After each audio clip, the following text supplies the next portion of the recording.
So we are going to have a series of videos where we're going to do the calculations, the analyticals, as well as the quantitative analysis of what is in the chapter. So for instance, this is what we're going to do as all the problems for chapter 1. And I'm going to call these series of videos as online class exercises. So this is going to be the online class exercise 1, or OCE 1 in short. So the OCE 1, we're going to be talking about efficiency, effectiveness, value, and some operation management ratios, accounting ratios that we are interested in. Okay, so let's talk about efficiency, effectiveness, and value. Efficiency is doing something at the lowest possible cost. So if I'm going to be more efficient than somebody else if I can do the job as well as him at a lower cost. Okay, so efficiency is something that I can compare with somebody else.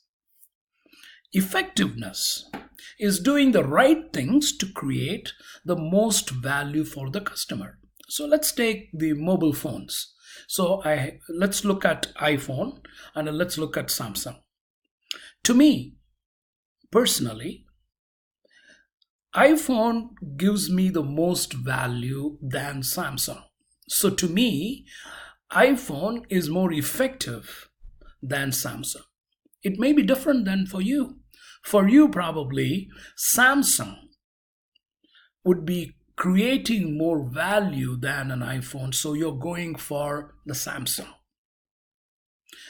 It's something to do with price, it's something to do with features, it's something to do with any other thing that you can think of, but mostly price is what we consider as value. So when we talk about value, the attractiveness of a product relative to its price is what is value. To me, even though the iPhone is of higher price, to me it gives me greater value. Okay, for somebody else, Samsung, even though if it is lower price, it gives them a better value. So efficiency, effectiveness, and value depends upon a person's how they think, that is, especially the effectiveness and value. The efficiency part of it is comparable. Okay, the effectiveness and value depends on the customer itself. So the next thing that we're going to talk about is the management efficiency ratios or operations management ratios. The first thing is you have days sales outstanding. This is the number of days that it takes to collect cash from customers. So cash is different than credit. We all know that. So when you talk about days sales outstanding, we're talking about cash. Days inventory is number of days worth of inventory. How many days that this inventory is worth for. That is the days inventory. Payables period is how quickly suppliers are paid. So you may think, hey, I can extend the payment a little more, but sometimes it's not good simply because the suppliers might get ticked off and say, hey, I don't want this guy. I don't want to supply this guy anymore. And then maybe I'll get a better person to supply. So, it can happen. So you don't want the payables period to be extensive as much as also. Cash conversion cycle is how quickly a company converts the cash it receives from sales to company products. Okay, now we're going to look at the 3 important ones, and we're going to look at it a little more in an analytical fashion. The first one is receivables turnover. Receivables turnover is the number of times receivables are collected. And usually this is credit. So when you give credit to your customers, how well and how efficient, how fast you collect those money from your customers, that gives you the receivables turnover. Typically, receivables turnover should be high so that you're collecting from your customers much better better than somebody else who is collecting it at a lower number. Okay. Inventory turnover is the average number of times inventory is sold and replaced during the year. Again, you really want a high inventory turnover simply because you want to get the maximum inventory to be as products, not sitting in your warehouse. Okay, so how efficient you are in taking this inventory and making products and selling it is important. And that's what this inventory turnover is important. It's a direct correlation to your operations efficiency. Okay. The third one is the asset turnover, the amount of sales generated for every dollar worth of assets. So if I'm going to buy a machine and do not use it at all, and I'm not making any products, then it is useless to me. Okay, but if I'm going to buy a machine that is going to be fully engaged 24 hours a day, 365 days a year, then that is great for me because I'm producing products out of this machine that I bought. Okay, so the three things, receivables, inventory, and the asset turnover, is what we are going to calculate later on. So basically, let's look at the formula for that. The receivables turnover is annual credit sales over average accounts receivable. Inventory turnover is cost of goods sold over average inventory value. The asset turnover is revenue or sales over total assets. So let's look at how we can use these formula for calculating the receivables turnover, the inventory turnover, and the asset turnover. Okay. So I have an Excel file. And this Excel file will be, you have the Excel file actually as a regular Excel file, and you can practice this in your weekly lessons, weekly for the first week lessons folder in your Blackboard. So let's look at it. Turnover Incorporated. Turnover Incorporated, a Chicago furniture firm, has released the following data for its recent quarter. So we have the annual credit sales. Hang on one second, guys. Okay, we should be good now. So we have annual credit sales of $1,800,000.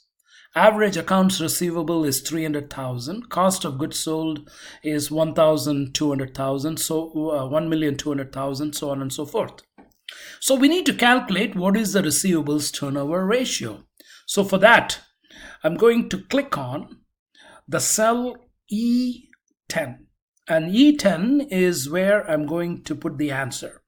So I need to put a formula. I need to type in a formula here. Either you type in a formula or you type a function. Here I'm choosing a formula because it's basic division and because my equations are given here. My equations are just basic division, so I'm going to be using a formula. So the formula that I'm going to be using is equal to annual credit sales, which is D3, over the average accounts receivable, which is D4, and that comes to 6, and that is my receivables turnover. My inventory turnover ratio is going to be equal to cost of goods sold,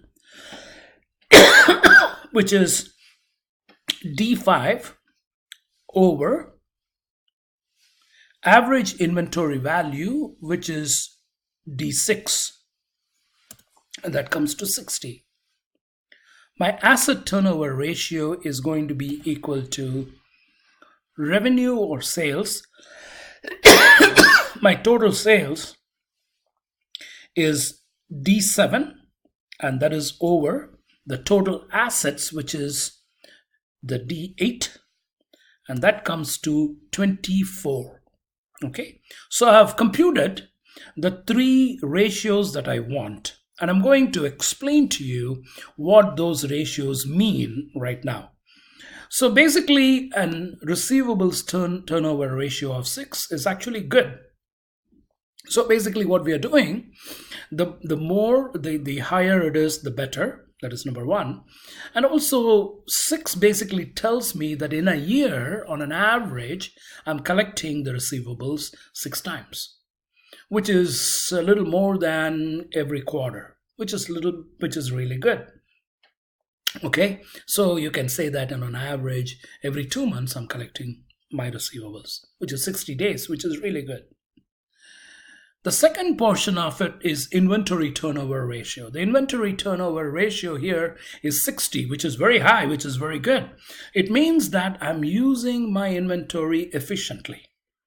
So I'm taking the inventory from my warehouse, using it for my products, and I'm replacing it very well, very efficiently. The third ratio, asset turnover ratio, is 24, which is again very good in the sense that I am using my assets very efficiently. That means I'm making more money out of my assets, which is really good. The bigger the number on this asset turnover ratio, it is better for me simply because I'm using my assets much better and better and better. Okay, so these numbers basically tell me, all these three numbers tell me that this company, the Turnover Incorporated, the Chicago furniture firm, is very efficient. Okay, and that's how you calculate these things. So pay attention to how I'm calculating this in Excel, practice it, and you should be doing good.